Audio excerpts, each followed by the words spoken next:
ఈరోజు ఆదివారం కదా అని కొంచెం నిదానంగా షాప్‌కి వెళ్తుంటే, ఈ గెడ్డ దగ్గరైతే పిల్లలేమో గేలం వేసి చేపలు పడుతున్నారండి. నాకైతే ఒక్కసారి నా చిన్నతనం మొత్తం గుర్తొచ్చేసిందండి. అందుకే వాళ్ళతో కొద్దిసేపు ఉందామని ఒక పావుగంట, అరగంట అక్కడ ఉండి తర్వాత షాప్‌కి బయలుదేరానండి. 1:00 అయిందండి. ఆకలేస్తుంది. ఎలాగా నా షాప్ పక్కనే శివాలయం దగ్గర అన్నదానం జరుగుతుంది కదా!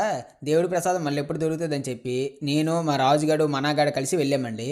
ఇక్కడ వాతావరణం చూస్తే మాత్రం అస్సలు అన్నదానంలాగా ఉండదండి. ఏదో కార్తీక మాసం పిక్నిక్‌లాగా అనిపిస్తది. ఈరోజు ఎందుకో శ్రీకాకుళం వెళ్ళి ఫ్రెండ్స్‌ని కలాలనిపించిందండి. సాయంత్రం 7 గంటలకల్లా షాప్ కట్టేసి వెళ్తే అప్పటికే మా భూమి త్రినాథ స్వామి వారి మేళా చేస్తుందండి. నాకు కోపమొచ్చి పూజకి నాకు పిలవలేదనేసి నిప్పులు తొక్కుతుంటే, "నిప్పులు తొక్కొద్దు రాజేయ్" అని చెప్పి చేతిలో కుంపటి పెట్టారండి. ఏం చేస్తాం? ఏం చేయలేక అగ్గిసిరానండి. ఆ తర్వాత మా గ్యాంగ్‌లో ఒక్కొక్కడు సైడ్ హీరోల్లాగా ఎంట్రీలిచ్చారండి. ఎందుకంటే నేనే కదా మెయిన్ హీరో. అంటే అలాగుండననుకోండి. అయినా సరే తప్పదు. నా జీవితంకి నేనే హీరో కదండీ!